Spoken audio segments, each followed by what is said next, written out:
Part 6। सच्चाई की सबसे कठिन परीक्षा। बद्री अब अपने अस्तित्व को पहचान चुका था।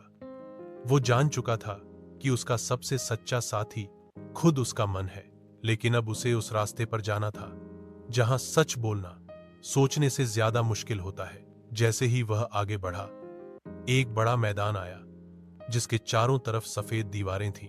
बीच में एक वृक्ष था, बहुत सुंदर, लेकिन उसकी जड़ें जंजीरों से जकड़ी हुई थीं। बद्री पास गया। एक पत्थर पर लिखा था, सच को आजाद करने के लिए झूठ की आग में उतरना पड़ता है। तभी सामने एक और द्वार खुला जिस पर लिखा था, सच्चाई की परीक्षा केवल साहसी ही प्रवेश करे। बद्री ने गहरी सांस ली और अंदर चला गया। भीतर अंधेरा था, एकदम सन्नाटा। तभी एक गूंजती आवाज आई, अगर तुम्हें सच्चाई का साथ देना हो, लेकिन उसके लिए किसी अपने को खोना पड़े, तो क्या करोगे? बद्री चौंक गया। अगर अपने को खोना पड़े, क्या मैं तैयार हूं? उसके सामने एक पुरानी याद उभरी, जब उसके सबसे अच्छे दोस्त ने स्कूल में कुछ तोड़ा था और मास्टर जी ने बद्री से पूछा था, यह किसने किया? तब बद्री चुप रह गया था, दोस्त को बचाने के लिए। अब वही सवाल फिर सामने था।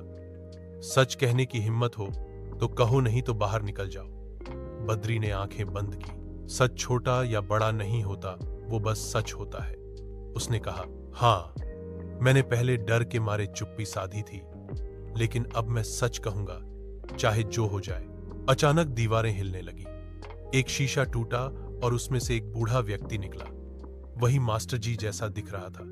उसने कहा, अगर सच कहोगे तो अपने दोस्त को खो दोगे, तब भी कहोगे? बद्री ने उत्तर दिया, अगर मैं झूठ बोलकर दोस्ती रखूं तो वो दोस्ती सच्ची नहीं है, और अगर मेरा सच समझकर वो साथ दे तो वो दोस्त है। बूढ़ा व्यक्ति मुस्कुराया, बिल्कुल सही, यही तो सच्चाई की असली परीक्षा है। और धीरे धीरे सारा अंधेरा उजाले में बदल गया। अंधेरा अब उजाले में बदल चुका था। बद्री के सामने अब वही वृक्ष दिखाई दिया जिसकी जड़ें पहले जंजीरों में जकड़ी हुई थीं। अब उन जंजीरों में दरारें आने लगी थीं। बूढ़ा व्यक्ति जो पहले मास्टर जी की तरह लगा था, अब धीरे धीरे बदल रहा था। वह बद्री का ही अंतरात्मा था। उसने कहा, सच बोलना आसान तब लगता है जब कुछ खोने का डर ना हो, लेकिन असली साहस तब है जब सच्चाई की कीमत चुकानी पड़े।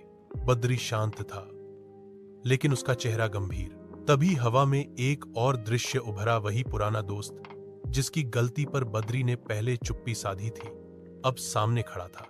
उसने कहा, अगर तू तब बोल देता तो मुझे सजा मिलती, लेकिन अब तू सच बोल रहा है।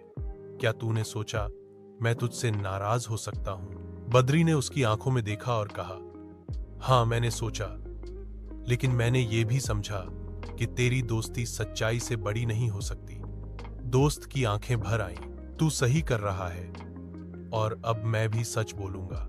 तभी हवा में कुछ चमकने लगा। वह वृक्ष जो जंजीरों में था, अब उसकी जड़ें खुल चुकी थीं। जैसे ही बद्री और उसका दोस्त उस वृक्ष के पास गए, वह धीरे धीरे सोने की रोशनी से भर गया और एक फल नीचे गिरा, सत्य फल, जिसे केवल वही पा सकते थे जिन्होंने सच्चाई के लिए दर्द सहा हो। बद्री ने वह फल उठाया। वह हल्का था, लेकिन उसमें से एक आवाज गूंज रही थी, सच अकेला हो सकता है, लेकिन वो सबसे ताकतवर होता है। तभी मैदान के चारों तरफ लगे सफेद दीवारें गिरने लगी और बद्री के सामने एक नया रास्ता खुल गया। वह कॉपी निकालता है और उसमें लिखता है, सच बोलना मुश्किल हो सकता है, लेकिन झूठ के साथ जीना सबसे भारी होता है। बगल में खड़ा दोस्त अब बोला, तू जो कुछ सीख रहा है वो मेरे लिए भी सबक है। क्या मैं तेरी ये बातें अपनी कॉपी में लिख सकता हूं? बद्री मुस्कुराया, जरूर। अगर एक सच से 2 जिंदगियां सुधरे तो वो सच्चाई की सबसे बड़ी जीत होगी। अब उनके सामने फिर से एक पत्थर उभरा जिस पर लिखा था, सच्चाई का फल देर से मिलता है, लेकिन वो जिंदगी का सबसे मीठा स्वाद होता है। बद्री ने शांति से आंखें बंद की, अपने भीतर के साहस को महसूस किया और अगली राह की ओर बढ़ चला।